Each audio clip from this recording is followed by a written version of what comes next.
बिस्मिल्लाहिर्रहमानिर्रहीम। अस्सलाम वालेकुम। I hope you all fine. Okay, lecture start करने से पहले मैं आपसे कहूँगी चैनल को सब्सक्राइब करें। और आज का जो टॉपिक है वो हमारा बहुत इंटरेस्टिंग है। Okay, we are starting the topic the basic of data communication. Okay, basically हमें इसकी ज़रूरत क्यों पड़ी है? हमारे पास डेटा कम्युनिकेशन है क्या? डेटा कम्युनिकेशन बेसिकली हमारे पास एक्सचेंजिंग ऑफ मैसेजेस हैं। ठीक है, एक हम लोग मैसेजेस कैसे एक्सचेंज करते हैं अपने सेंडिंग एंड रिसीविंग डिवाइसेस में। ठीक है, किसी भी कम्युनिकेशन के ज़रिए मीडियम कोई ऐसा। अब मैसेजेस एक्सचेंज करना क्या होता है कि कोई भी मैसेज हो सकता है, या तो पिक्चर मैसेज हो सकता है या वो कोई ईमेल हो सकती है। तो वो जब हम एक जो है वो एक जगह से सेंड करते हैं दूसरी जगह रिसीव करते हैं, तो वो कोई मीडियम होता है। जिस तरह फॉर एग्जांपल मैं व्हाट्सएप को मीडियम बना के जो है वो मैसेज सेंड कर रही हूँ, या मैं ईमेल जो है जीमेल अकाउंट अपना है उसको मीडियम बना के, कम्युनिकेशन मीडियम बना के जो है वो सेंड कर रही हूँ। तो आपके दरमियान कोई एक ऐसा मीडियम होता है जिसके ज़रिए आप अपना मैसेज एक्सचेंज करते हैं। These messages are actually the information which can be presented in many forms like text, numbers, images and audio, video. वो मैसेज कुछ भी हो सकता है कि either it is picture message और video message और नंबर, टेक्स्ट, वो कुछ भी हो सकता है। तो ये हमारे पास जो है वो डेटा कम्युनिकेशन जो है, हम इसको बोलते हैं कि हम एक जगह से डेटा सेंड कर रहे हैं और दूसरी जगह रिसीव कर रहे हैं। Now moving to the component of communication system. Communication system हमारे पास क्या होता है? कम्युनिकेशन सिस्टम होता है कि एक जगह से डेटा हमने ट्रांसफ़र करना है दूसरी जगह पे। ठीक है, उसको हम लोग कम्युनिकेशन भी कहते हैं। एक दूसरे कम्युनिकेट करना भी हम इसी को कहते हैं कि एक दूसरे से जो है वो कनेक्ट करना, बात करना। और कम्युनिकेशन सिस्टम भी हमारा क्या होता है कि डेटा को एक जगह से दूसरी जगह जो है वो ट्रांसफ़र करना। और जब हम उसको ट्रांसफ़र कर रहे हों, the process of data transmission has well defined steps and they are executed in particular sequence. For example, if you want to send your picture from your computer or cell phone to someone else, you need a computer communication system. Okay, वो कहते हैं कि हमें हर follow करना होता है steps को। For example, मैंने अपने कुछ पिक्चर्स हैं जो मैंने अपने कंप्यूटर में सेव की हुई हैं, वो मैंने अपने सेल फ़ोन में जो है वो ट्रांसफ़र करनी है।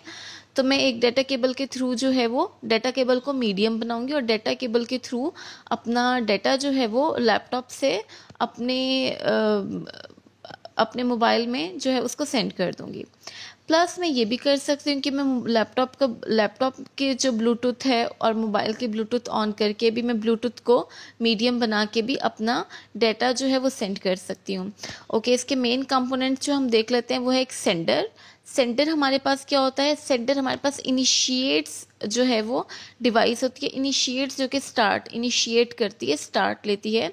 ठीक है, कम्युनिकेशन प्रोसेस होता है, इनिशिएट होता है वो communication process. Sender is a device that initiate the communication process. ये स्टार्ट करता है कम्युनिकेशन प्रोसेस को। सेंडर क्या आप सेंड कर रहे हो? It send message consisting of text, pictures, video, कुछ भी हो सकता है वो। सेंडर का काम क्या होता है कि मैसेज को सेंड करना। और इस मैसेज को हम या तो हम लोग जो है वो हम सोर्स भी कहते हैं और ट्रांसमीटर भी कहते हैं। Normally computer is used as sender in a communication system. ठीक है, लेकिन हम मोस्टली इसको सेंडर ही बोलते हैं। सेंडर भी कह सकते हैं, सोर्स भी कह सकते हैं और ट्रांसमीटर भी कह सकते हैं। सेंडर हमारे पास क्या होता है? हमारा इनिशिएटिव जो है वो प्रोसेस होता है जिसमें हम लोग अपना मैसेज जो है वो सेंड करते हैं। इसको हम सोर्स भी कहते हैं और ट्रांसमीटर भी कहते हैं, लेकिन मोस्टली हम कंप्यूटर में इसको जो है वो सेंडर ही यूज़ करते हैं। रिसीवर हमारे पास क्या होता है? जो कि मैसेज रिसीव करता है, इसको हम लोग सिंक बोलते हैं। जिस तरह से इसको ट्रांसमीटर और सोर्स बोलते हैं, इसको हम लोग सिंक बोलते हैं जो कि मैसेज रिसीव करता है। The receiver can be computer, printer और एनी अदर डिवाइस। और रिसीवर कुछ भी हो सकता है, जो भी, जिस तरह से मोबाइल भी रिसीवर हो सकता है। एक लैपटॉप से सेंड कर रहे हैं तो सेंडर होगा, दूसरा लैपटॉप रिसीव कर रहा है तो वो रिसीवर होगा, उसको हम सिंक भी बोल सकते हैं।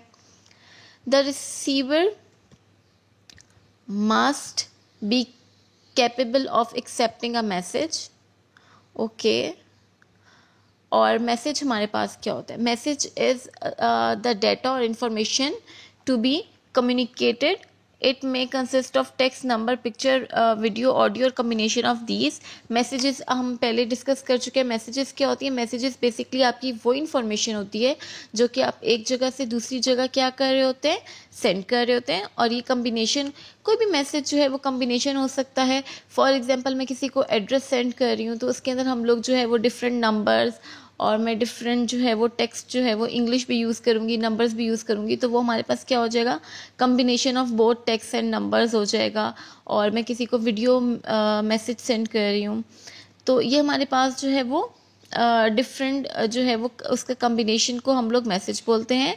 In data communication system a message is sent in the form of packets. Okay, अच्छा, अब ये बहुत इंटरेस्टिंग बात है हमारी कि हम लोग मैसेज जो है वो एक पैकेट की फॉर्म में सेंड करते हैं। मैसेज को हम पैकेट बोलते हैं।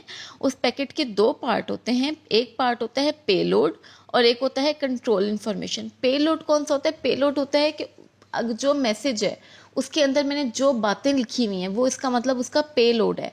अगर मैंने मैसेज के अंदर जो है वो लिखा हुआ है, मैंने फॉर एग्जांपल जीमेल पे सेंड करनी है, जीमेल के अंदर मैंने कहीं किसी भी जगह का एड्रेस लिखा हुआ है कि ये उसकी डिटेल्स है, तो वो होगा उसका payload.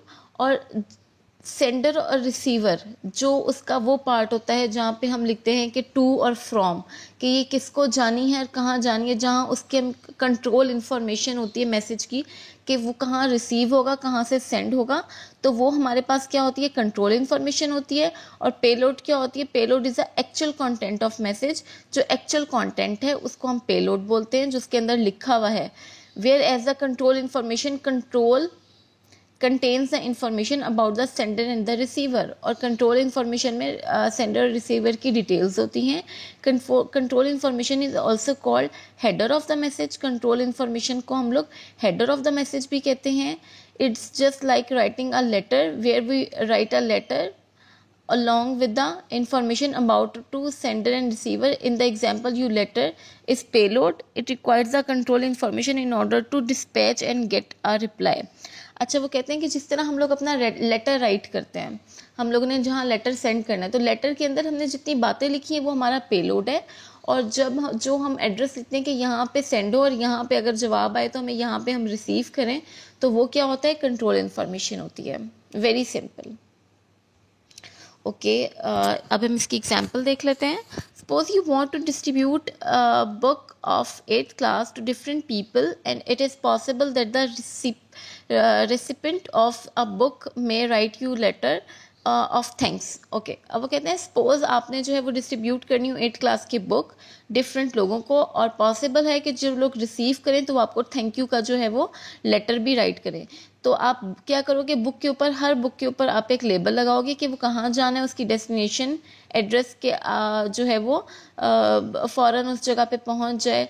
The label is header, जो लेबल का जो हेडर होगा, ठीक है, ऑल्सो कॉल्ड कंट्रोल इन्फॉर्मेशन।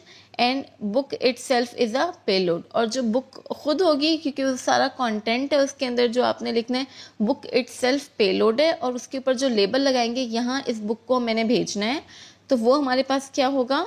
वो हमारे पास होगा control information. Okay, protocol. Protocol जो है वो बहुत ज़्यादा जो है वो हमारे कंप्यूटर में ये वाली टर्म बहुत ज़्यादा यूज़ होती है। प्रोटोकॉल हमारे पास बेसिकली होता क्या है? Protocol is a formal agreement between two parties, ठीक है। प्रोटोकॉल एक एग्रीमेंट है दो पार्टीज़ के दरमियान। वो सेंडर रिसीवर भी हो सकता है, जिस तरह हमारे नेट पे दो पार्टीज़ होती हैं, जो एक जगह से डाटा सेंड हो रहा है और दूसरी जगह रिसीव हो रहा है, ठीक है। A network protocol is a formal arrangement between two computers to send and receive information. यही मैंने आपको बताया। नेटवर्क प्रोटोकॉल क्या होता है कि एक जगह से आप सेंड कर रहे हो डाटा और दूसरी जगह रिसीव कर रहे हो। वेरी स्पेसिफिकली आप network protocol defines a set of rules, ठीक है। उन्होंने पहले एक सेट ऑफ रूल्स बताए हुए होते हैं। And procedure for communication between sender and receiver, some protocols will be discussed. Okay, अच्छा, अब वो कह रहे हैं वेरी स्पेसिफिकली हमारे पास जो है वो नेटवर्क के में हमारे पास जो नेटवर्क प्रोटोकॉल है उसके अंदर हम लोग कुछ रूल्स और कुछ प्रोसीजर्स जो है वो ऑलरेडी डिफाइन कर देते हैं कि किस तरह से हमारा कम्युनिकेशन होना है, कौन सेंडर कहाँ से सेंड होना है, कहाँ से रिसीव करना है। तो ये हमारे कुछ प्रोटोकॉल्स हैं, वो हम देख लेते हैं। Transmission medium,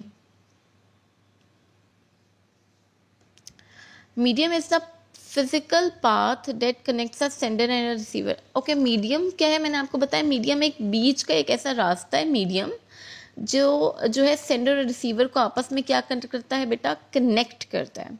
it is used to transmit data, ठीक है, ये किस लिए ट्रांसमिट डेटा के लिए होता है, ट्रांसफ़र करने के लिए होता है। द मीडियम कैन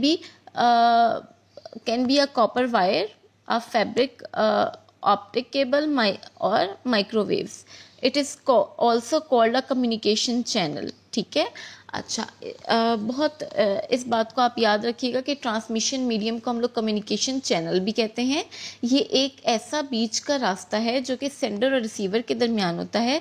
हम कोई भी चीज़, अब मैंने फॉर एग्जांपल मैंने आपको बताया कि हम लोग डाटा केबल भी यूज़ कर सकते हैं, हम लोग वायर्स यूज़ कर सकते हैं, कॉपर वायर यूज़ कर सकते हैं, फाइबर जो है वो ऑप्टिक केबल हम लोग यूज़ कर सकते हैं। अगर हम ये ना करें तो माइक्रोवेव्स यूज़ कर सकते हैं हम लोग। मैंने आपको बताया था कि अगर हम लोग केबल के ज़रिए भी अपने लैपटॉप से मोबाइल में डाटा ट्रांसफ़र कर सकते हैं, प्लस हम ब्लूटूथ भी कर सकते हैं, मतलब वेव्स भी कर सकते हैं वायरलेस, बगैर वायर्स को यूज़ किए हुए।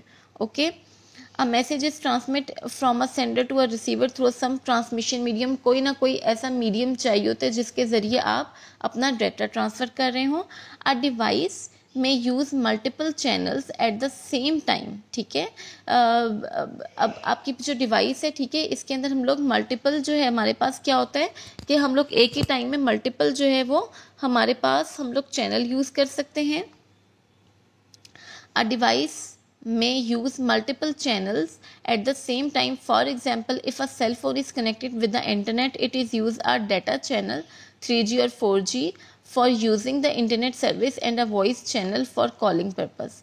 अच्छा, अब वो कह रहे हैं कि हमारे पास जो है ट्रांसमिशन मीडियम में इसकी एग्जांपल क्या आती है कि हमारा सेल फोन जो है वो किसी इंटरनेट की डिवाइस से कनेक्टेड है, ठीक है, और वो अपना डाटा चैनल जो है वो उसने ऑन किया हुआ है, अपना डाटा ऑन किया हुआ है 3G और 4G का, और वो उसके जो है उसके थ्रू वो वॉइस कॉल या वीडियो कॉल जो है वो कोई भी जो पर्पस से है वो कर रहा है। तो वो हमारे पास क्या है, वो हमारे पास ट्रांसमिशन मीडियम है।